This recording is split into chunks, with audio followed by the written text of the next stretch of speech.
Thank you. I'm a little overwhelmed that all of you came out today to hear me speak. I very much appreciate it. The first person I walked out when the curtains was Mr. Jimmy Vandover, who I haven't seen in, oh goodness, 20 years. Mr. Vandover was Mariana native, and he could probably tell you some pretty good stories about me growing up, creating a little chaos back home. Then I see Mary Carroll sitting here on the front row, who I miss you, Mary Carroll. Miss you, yeah. Absolutely just wonderful working with you over the last session, but yeah, I'm going to be missed. Thank you, Dean, the school, students and faculty. Kara, thank you for coming. My wife, Kara, is sitting over here to my left.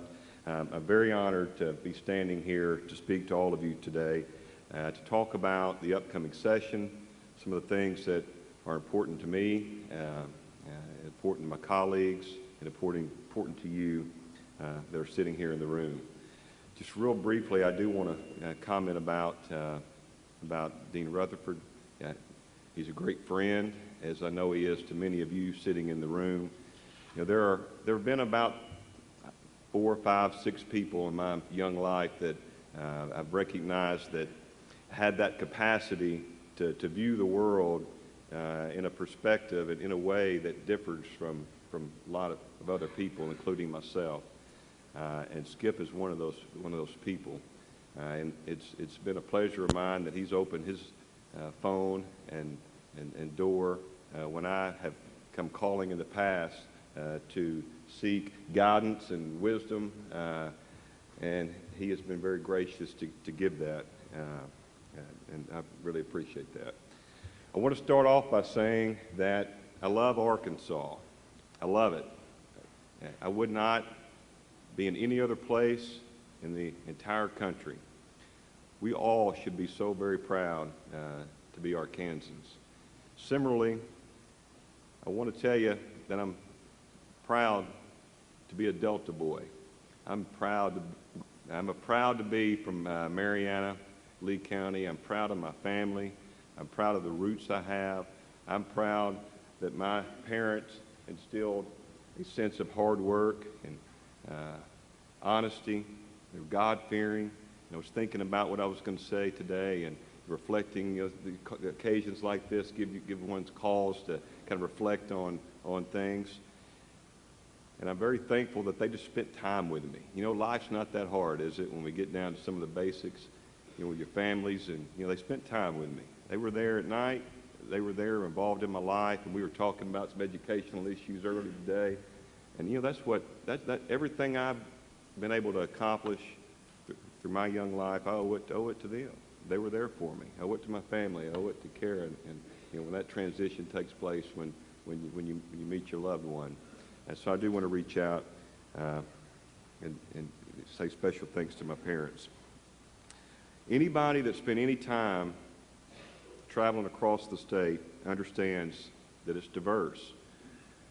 From Mariana to Cabot to Little Rock to Fayetteville, Arkansas is unique. And make no doubt about it, it's the uniqueness of Arkansas and the diversity that is pivotal for our economic success. Since 2007, our country has experienced an economic crisis that has been greater than any of previous generations, for a lot of generations in the past. It is only because of our diversity, of our economic diversity, our social diversity, from agriculture to the East Arkansas and Fayetteville and the tourism industry that we have in Arkansas, that we've survived and done as well as we've been able to do. And we continue to face economic challenges in Washington as our colleagues in D.C. try to figure out how to balance our checkbook, or they don't try, depending on who you ask. But those are real problems. Those are real problems that end up having to be addressed in our state. And I will tell you that I'm committed, my colleagues are committed to addressing these issues at the state level. If they're not going to be addressed in Washington, we're going to address them here. And I want you to believe that, because I believe it, and it's the truth. I want to talk a few minutes about some of the positive things that are going on in the state. And all too often, especially in today's environment, we don't talk about all of the good things that are going on in Arkansas. So let me talk about, the banker in me wants to talk about money. And at the end of the day, when we talk about state government, there are a lot of things that are important, but it's mostly about managing the money and being prudent. So let's start off talking about money. We're projected to have a $300+ million surplus at the end of this fiscal year. $300 million. This is after a fully funded budget. This is remarkable. Look at what's going on around the country. Look at what other state legislatures today are facing. We're not facing that. This makes me proud. It ought to make you proud. The very fact that I can stand here today, and myself and my colleagues can stand in the walls of that Capitol over the coming weeks and intelligently have real debates about tax policy, about putting more money back in the pockets of the taxpayers, balancing budgets, the starting point not being budget cuts for all the agencies. It's remarkable. We're blessed. See Senator Dismang out there. We know we're blessed. We're blessed to be in that position. Number two, Governor Beebe's economic forecast over the next 2 years, which all of you know I'm a big fan of Mike Beebe's. I think he's a great governor. I think when history books are written, he will go down as one, if not the best governor in the history of the state of Arkansas. Governor Beebe has always been very conservative in his economic forecast. Even within his conservative forecast for the next 2 years, we're looking at approximately $400 million increase on his forecast. So stated another way, your state, my state, we have $700 million to address a lot of the issues that we're going to face. Now, this does not mean that we don't have challenges, because we do, but it's because of the forefathers, our forefathers, that set the system up the way we have it today, with a balanced budget, living within our means, that we're going to be able to address these issues head on. So over the past few weeks and months, myself and a lot of my colleagues have been forced to try to become experts in health care and Medicaid.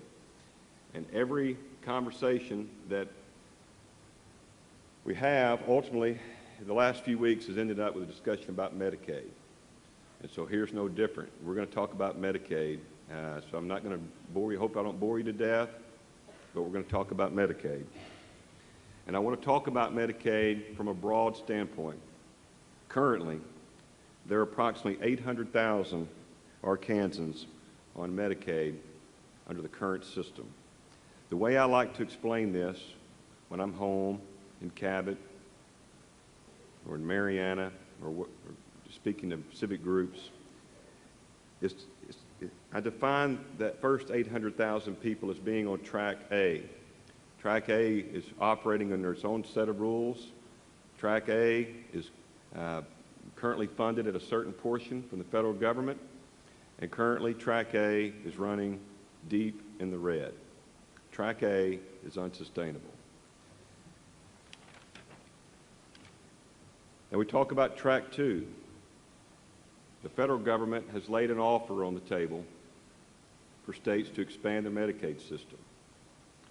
The estimates are as much as 250 Arkansans will be placed into Track B, if that's what the General Assembly so chooses. Track B will operate under its own set of rules. One of the rules is that the federal government will pay all of the costs for a certain period of time and marginally decrease the pay rate after that. with Track A and Track B combined, we will have approximately 1.1 to 1.2 million Arkansans that by definition qualify to receive Medicaid. Now, before I dive into this a little bit, as I said the other day, and as Senator Lamoureux has said, and some of my colleagues have said, we are all committed to not allowing any cuts in the Medicaid program this coming year and as long as we're there. We have 2 years as far as we can forecast. It's not going to happen. So when you read in the newspaper that grandmother or grandfather is going to be released from the nursing home, it's simply not true. Let's move beyond that. It's not going to happen. Now, I want to talk about Medicaid in a different sense today, because I don't have the answer. I don't have the answer as we stand here today on Track A and Track B, but we're trying to learn. But today, particularly as we sit here in the halls of this great school of public policy, I want to discuss Medicaid in the following context. Having 35% of our citizens with incomes low enough and resources limited enough to qualify for Medicaid services is unacceptable. It's simply unacceptable. We must take the necessary steps to facilitate opportunities for our citizens in this state. Our goal should be to have the least amount of citizens per capita that qualify for Medicaid than any other state in the Union. Not for selfish reasons, and please don't misunderstand what I'm trying to say here, but because we owe it to our citizens to provide them with an opportunity for success. And I don't stand here today saying I have all of the answers, because I don't. Nobody does. I don't have a monopoly on the good ideas. None of us do.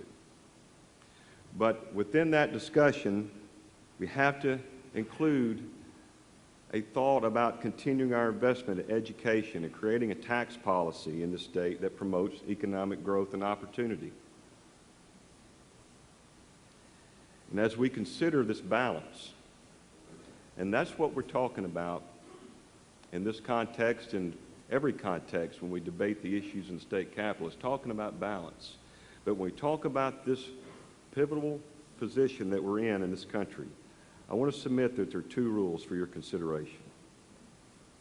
We allocate capital to areas of need and importance where we want to see change. Number two, contrary to what some people in Washington, D.C. might tell you, there is a finite amount of capital in this country. Now, I want to be clear. I'm no way saying that necessary resources should not be allocated to help the ones in most need. What I'm saying is that there becomes a time when your policymakers are going to be forced into making hard choices between increasing our investment in things such as education and infrastructure and other worthy causes. I submit to you that time is getting closer. In the 89th General Assembly, in many ways, we will be forced into making those difficult decisions. Over the past several weeks, I've had the opportunity to speak to many groups from higher ed to parks and tourism, all across the board. And as I started my comments out, every conversation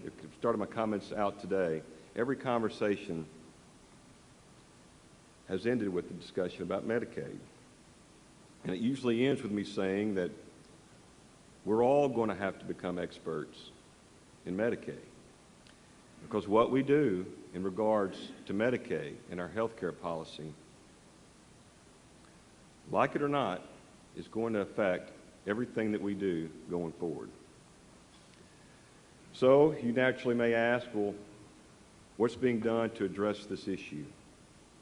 First, I want you to know that my colleagues, and I'm so very proud of, have not taken this challenge lightly. There is considerable, monumental amounts of time and effort that has gone in to understanding the situation that we're in, to identify the problems that we face, and to come up with prudent solutions.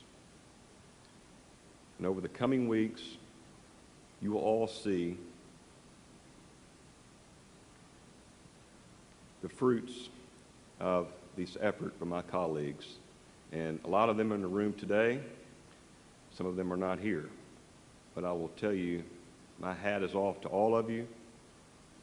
Y'all are doing an outstanding job. And it's a job that this state should never forget. I submit that in our short time being here, this is the biggest challenge that we faced.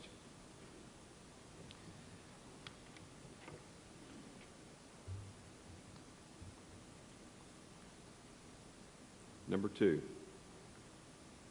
how are we going to fix the budget problems we have currently? How are we going to stop having budget cuts today if we're not going to kick grandmother out of the nursing home? We're going to have vigorous policy debates about appropriating money. And when we talk about appropriating money and we talk about policy initiatives, it's about priority. And if it's the priority of our country and the priority of our state, and I'm not saying it shouldn't be, but if that's our priority, to set a certain level of coverage and Medicaid services to our citizenry, then we have to start prioritizing where we're allocating all of our capital.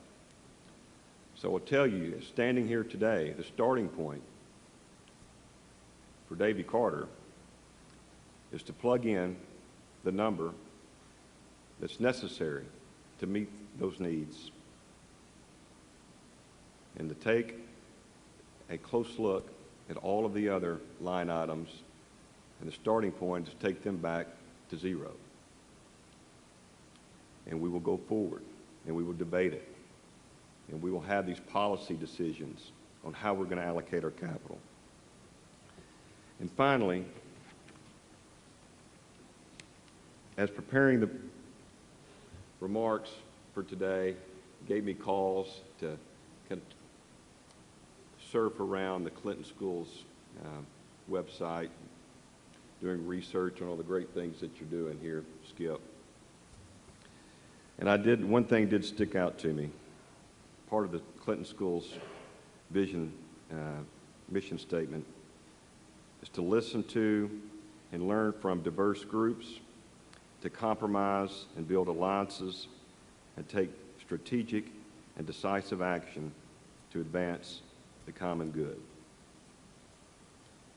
If it's good enough for the Clinton School, that mantra is good enough for your elected representatives. And I commit to you that that's what we're going to do.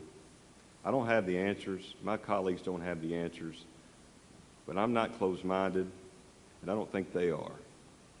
And we're going to listen, and we're going to try to do the right thing for this state, for the common good. And I want to close with this. Our state is second to none.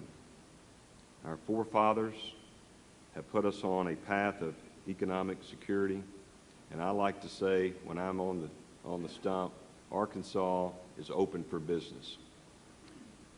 Your General Assembly has a tremendous responsibility in addressing challenges that face us, others of which extend beyond Medicaid. That responsibility is reality when we walk in the door on Monday. I will tell you, we will be accountable. I want you to hold me accountable. I know they will. I know they'll hold me accountable. but I speak on behalf of all of my colleagues when I say that we will be responsive and receptive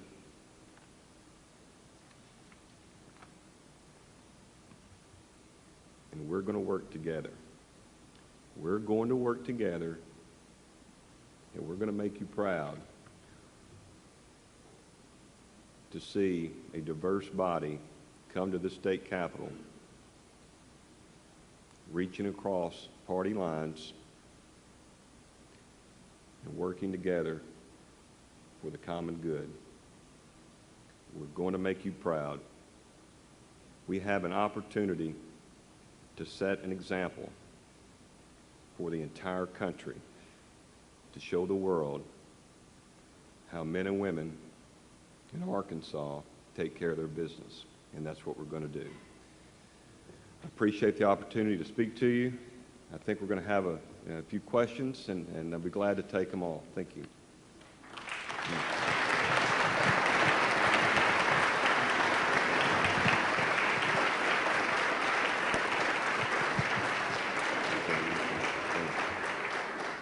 We do have some time for some questions. If you'll raise your hand and then let me wait till the microphone gets to you. Are there questions? Yes, right. We have two right up here. Bill. Mr. Speaker, I'm Annie Abrams. I have two questions related to the quality of policy makers we have in this state. One is those of us who have been concerned about the impact of term limits as established by the law at this time, and one about the establishment of the reform of financing elections of public officials. Do you anticipate that either of those reform pieces of legislation will come forth? And what is your prediction if they do? Will they pass? Election reform, financing, and term limit reform. Thank you for your question. I'm going to answer the first, and I may circle back up on the second part to make sure I understand what you're asking me. Term limits are not working, and you know, it looks pretty self-serving for a guy like me standing here telling you that, but that's the truth. They don't work. For the burden, well, burden's not the right word.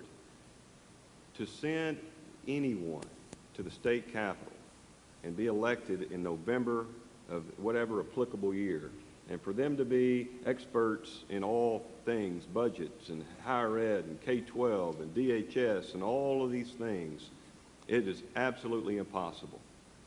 And you find that you go through that process, and right about the time when you get ready to leave, you start understanding how the world goes around. And it's a disservice to the citizens of the state.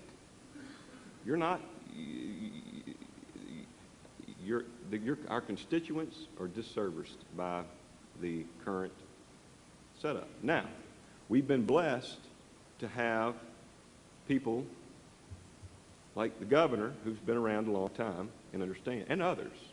But there will soon be a time when these people will be gone.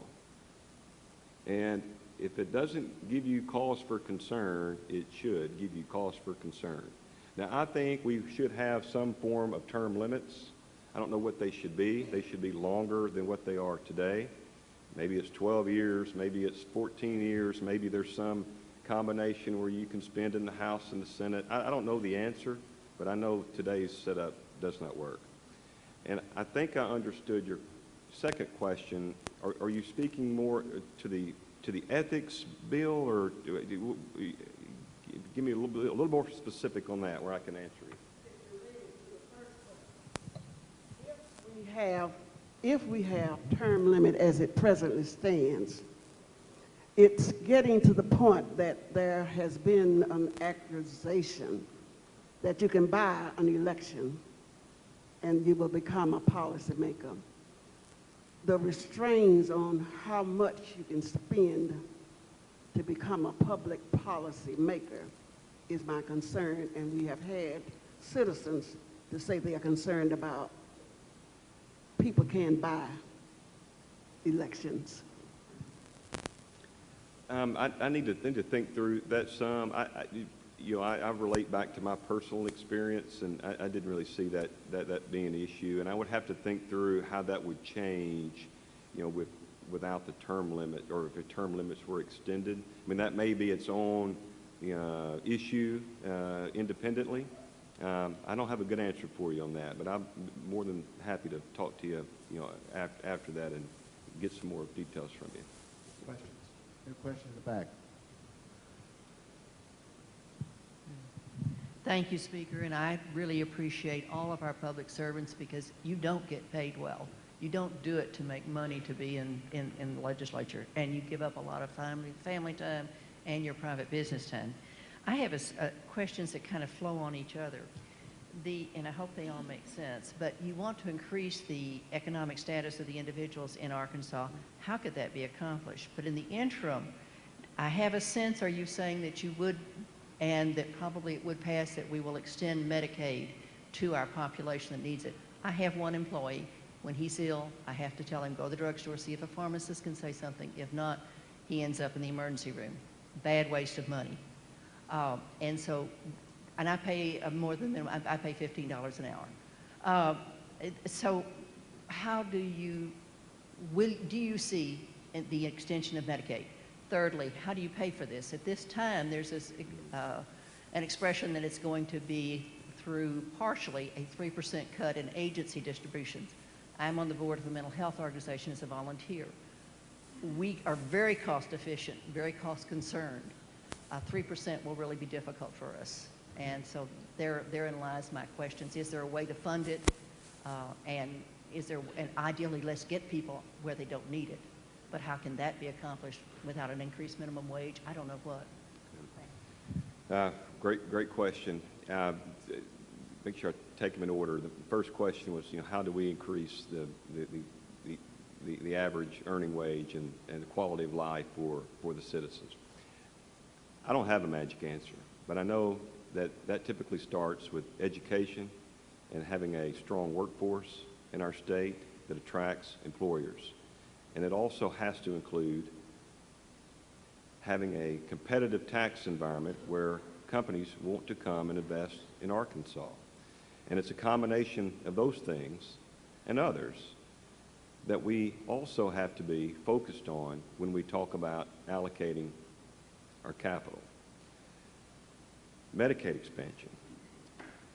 I am not convinced that we can afford to expand Medicaid.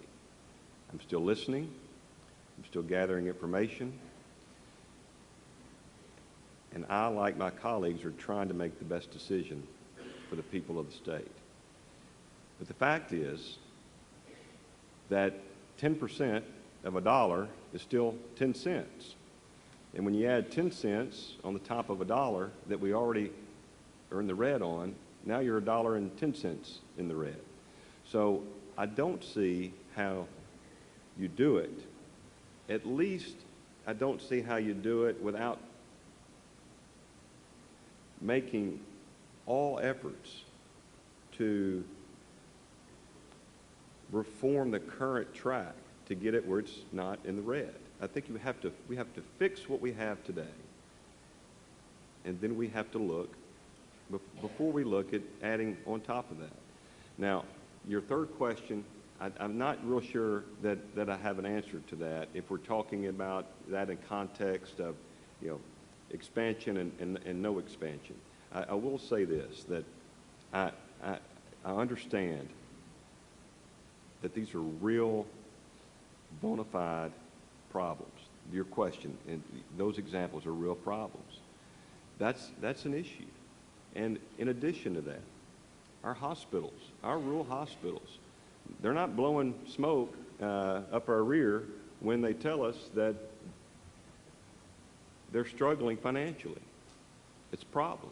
Now, they will also tell you that best case scenario that for every dollar they spend, they're going to bring in 82 cents. That best case scenario, when they go in and for a service, they're going to lose 18%. And you ask, where are you going to make that up on volume, right? Joking, and so the hospital issue is grave here. Now, I don't know else how to say this because I'm just a straight shooter. I don't know that the state has an answer to that problem. It's a problem that I don't know that can be fixed. And I think hospital administrators will tell you in private that although this 2 or 3 year expansion money in the short term may provide some breathing room, that long term, that's not the answer. They're still losing 18 cents on the dollar. It doesn't work. I mean, the math doesn't work. So now we back up to my statements earlier about how, so what do we do? I mean, we've got roughly a $5 billion general revenue budget in our state. And we're on track to spend, I think the 2012 fiscal year budget was $4.6 billion with a B on Medicaid. At some point, you have to look back and look at the big picture and see where we're spending our money and where we're allocating our resources. So I will just commit that we're obtaining information, trying to figure this out. If there's one most complicated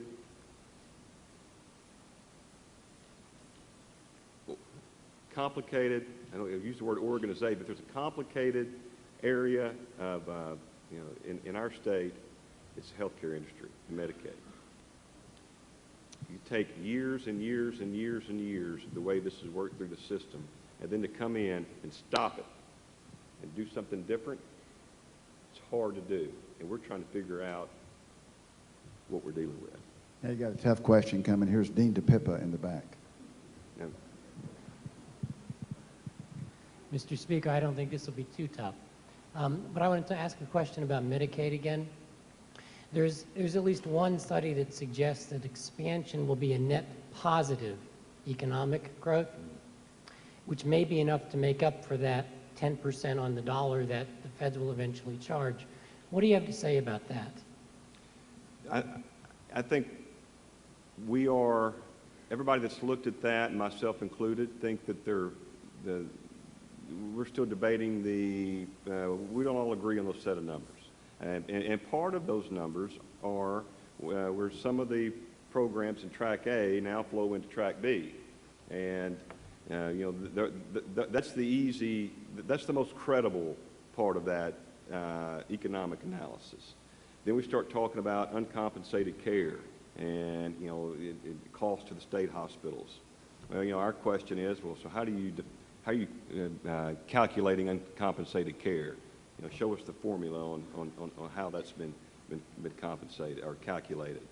And then I believe the third part of the pro forma that you're referencing, the forecast, is the money's coming into the state and it flows down through the economy, and we're giving quite a sizable amount of credit for those dollars, which in this context I'm going to call funny money, right? I mean I'm not saying it's not all credible, but it's the least credible as you start going down the process. When you go out to the end of the spreadsheet, and I want to say that's 2021, it's still, you think about it in context of Track A, and now we're overlaying Track B. In my mind, the way I've analyzed that, giving credit where I think credit is due on the information that I have at hand, it's going to cost us $80, $90, $100 million in addition to what we are paying today on Track A. So the numbers are debatable. Speaker, before you leave, I want to remind you of that Arkansas 2032 conference that you were here with the student leaders. And remember, they recommended to you and your colleagues, and we'll be glad to send it back, an extension of term limits. This came from the student leaders of all colleges and universities. Ladies and gentlemen, please join me in welcoming Speaker Davy Carter and thank him for being here. Thank you. Thank you. Thank you. Thank you.